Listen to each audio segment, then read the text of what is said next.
मिलता है। लोकसभा में तो कभी कभी मिल जाता है, लेकिन आजकल वो दूसरी ड्यूटी पर, तो मनोरंजन कम मिलता है। लेकिन लोकसभा में मनोरंजन की जो कमी हमें खल रही है, उस दिन आपने पूरी कर दी।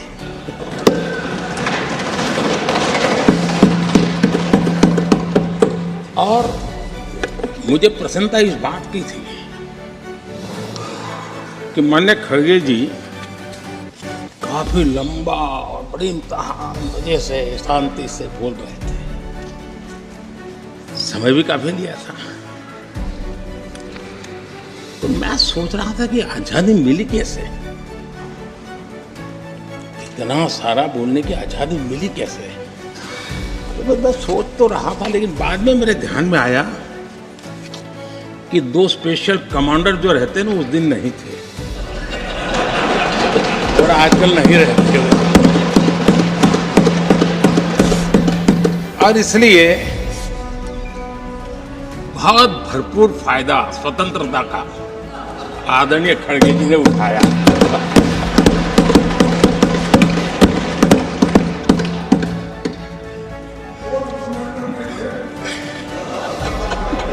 और मुझे लगता है कि उस दिन खड़गे जी ने सिनेमा का एक गाना सुना होगा, ऐसा मौका फिर कहां मिलेगा।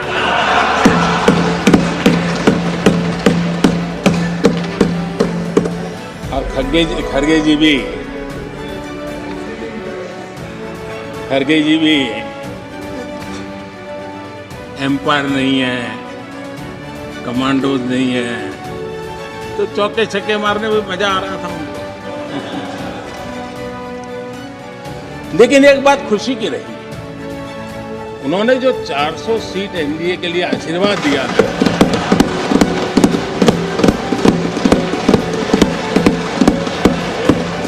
और मैं खड़गे जी के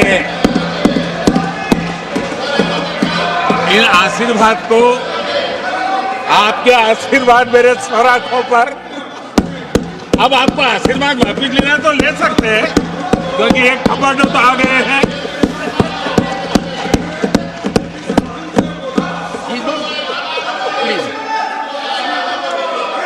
आदरणीय सभापति जी,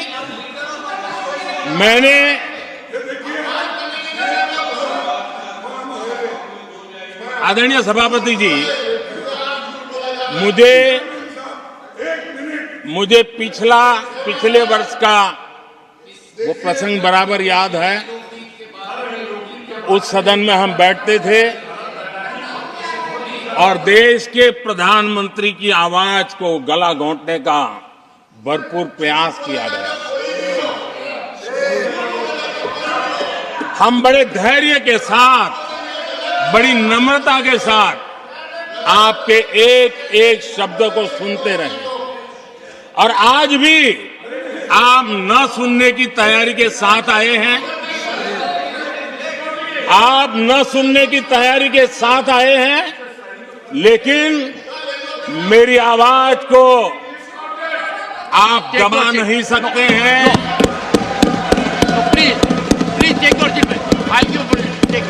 देश की जनता ने इस आवाज को ताकत दी हुई है।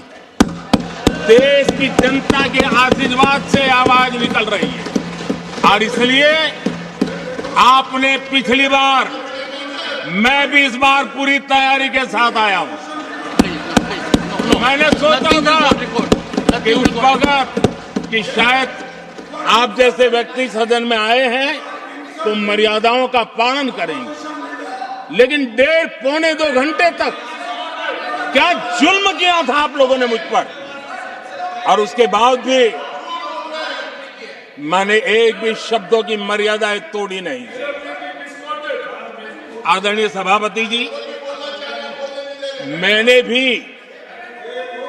एक प्रार्थना की है, और प्रार्थना तो कर सकते हैं, और मैं तो करता रहता हूं। पश्चिम बंगाल से आपको जो चैलेंज आई है,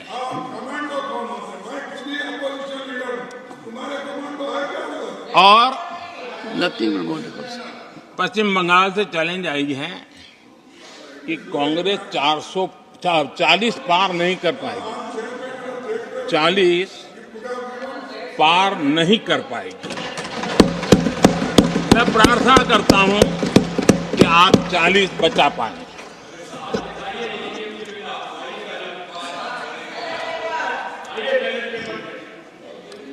आदरणीय सभापति जी, हमको बहुत सुनाया गया है और हमने सुना है। लोकतंत्र में आपका कहने का अधिकार है और हमारी सुनने की जिम्मेवारी है। और आज जो भी बातें हुई हैं उसको मुझे देश के सामने रखनी चाहिए और इसलिए मैं प्रयास करूंगा। आदरणीय सभापति जी, ये जब सुनता हूं, उधर भी सुना इधर भी सुना, मेरा विश्वास पक्का हो गया है कि ये पार्टी सोच से भी आउटडेटेड हो गई है।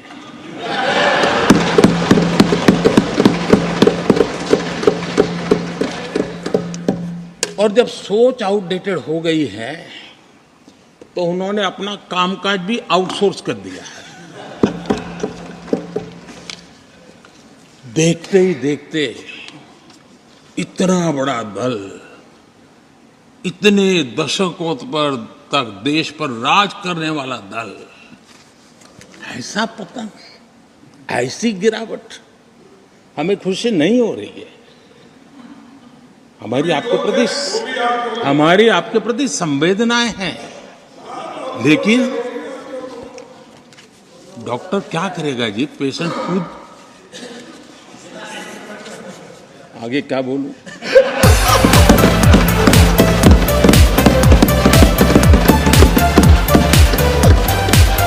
आदरणीय सभापति जी,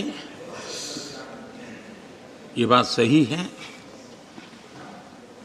कि आज बहुत बड़ी बड़ी बातें होती हैं, सुनने की ताकत भी खो चुके हैं। लेकिन मैं तो देश के सामने बात रखने के लिए जरूर कहूंगा, जिस कांग्रेस ने सत्ता के लालच में सरेआम लोकतंत्र का गला घोंट दिया था, जिस कांग्रेस ने दर्जनों बार लोकतांत्रिक तरीके से चुन करके आई सरकारों को रातों रात भंग कर दी थी, बर्खास्त कर दिया, जिस कांग्रेस ने देश की संविधान लोकतंत्र की मर्यादा को जेल के सलाखों के पीछे बंद कर दिया, जिस कांग्रेस ने अखबारों पर ताले लगाने तक की कोशिश की, आवाज, जो कांग्रेस देश को तोड़ने के नैरेटिव घड़ना का नया शौक उनको पैदा हुआ, इतना तोड़ा कम नहीं है, अब उत्तर दक्षिण को तोड़ने के लिए बयान दिए जा रहे हैं।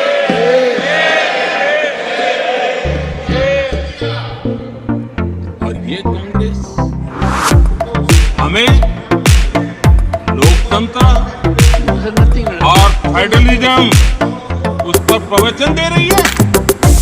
आदरणीय सभापति जी, जिस कांग्रेस ने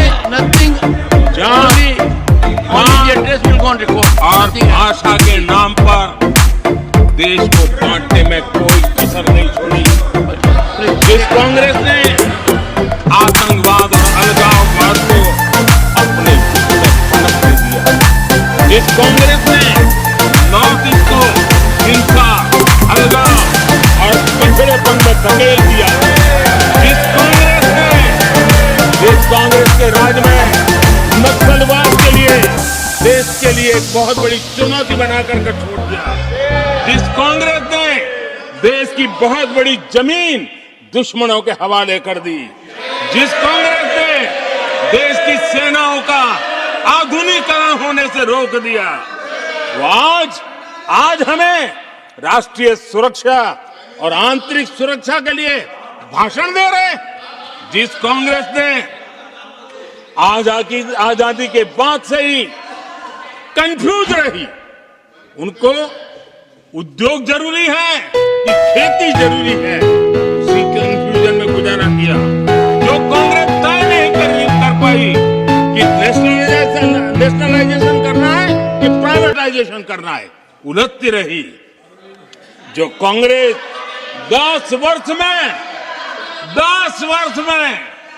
12 नंबर से 11 नंबर पर आर्थिक व्यवस्था ले आ पाई, 10 साल में 12 से 11 नंबर। और आप 12 से 11 आने में बहुत मेहनत नहीं पड़ती है, जैसे जैसे आगे बढ़ते हैं तो मेहनत और बढ़ती है। हम 10 साल में 5 नंबर पे, और ये कांग्रेस हमें यहां आर्थिक नीतियों पर लंबे लंबे भाषण सुना रही है। आदरणीय सभापति जी, जिस कांग्रेस ने ओबीसी को पूरी तरह आरक्षण नहीं दिया, जिसने सामान्य वर्ग के गरीबों को कभी आरक्षण नहीं दिया, जिसने बाबा साहब के बजाय बाबा साहब को भारत रत्न देने योग्य नहीं माना, अपने ही परिवार को भारत रत्न देते रहे, जिस कांग्रेस ने देश की गली सड़कों चौक चौराहे पर अपने ही परिवार के नाम के पाठ जड़ दिए हैं, वो हमें उपदेश दे रहे हैं, वो हमें सामाजिक न्याय पाठ पढ़ा रहे हैं। आदरणीय सभापति जी, जिस कांग्रेस के अपने नेता की कोई गारंटी नहीं है, अपनी नीति की कोई गारंटी नहीं है, वो मोदी की गारंटी पर सवाल उठा रहे हैं।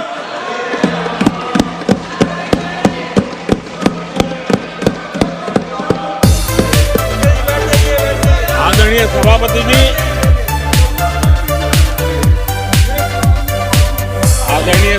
जी, यहां एक शिकायत थी,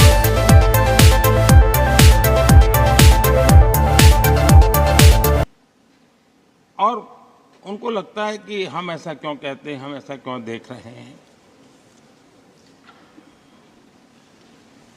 देश और दुनिया उनके 10 साल के कार्यकाल को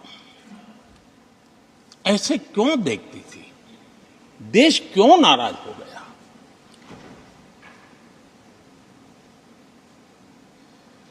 इतना गुस्सा देश को क्यों आया। आदरणीय सभापति जी, हमारे कहने से सब नहीं हुआ है,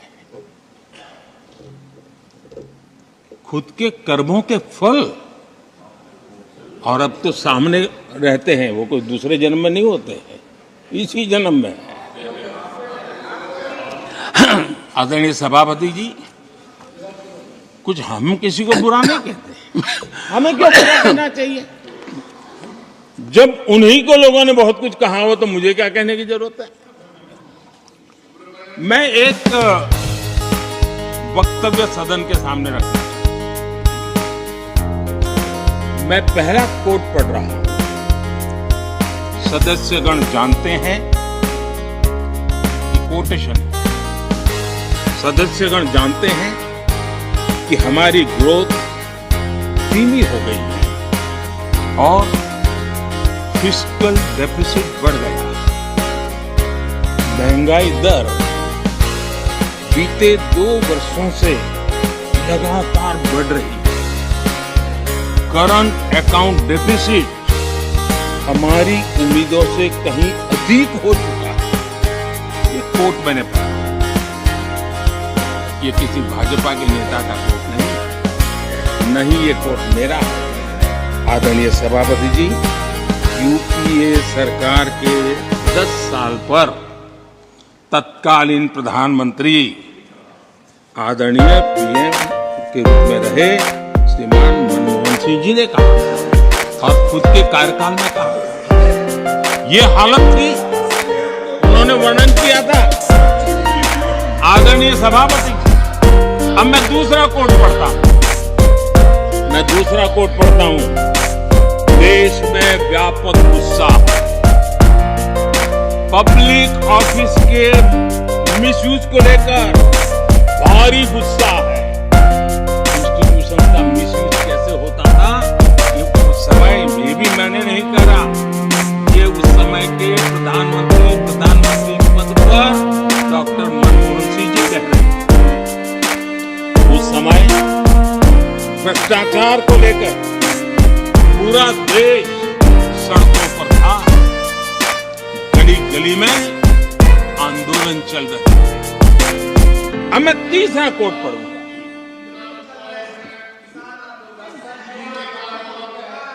एक संशोधन की कुछ पंक्तियां हैं, इसको भी आप सुनिए। टैक्स कलेक्शन में भ्रष्टाचार होता है, इसके लिए जीएसटी लाना चाहिए। राशन की योजना में लीकेज होती है, जिससे देश का गरीब सबसे अधिक पीड़ित है। इसको रोकने के लिए उपाय खोजने होंगे। सरकारी ठेके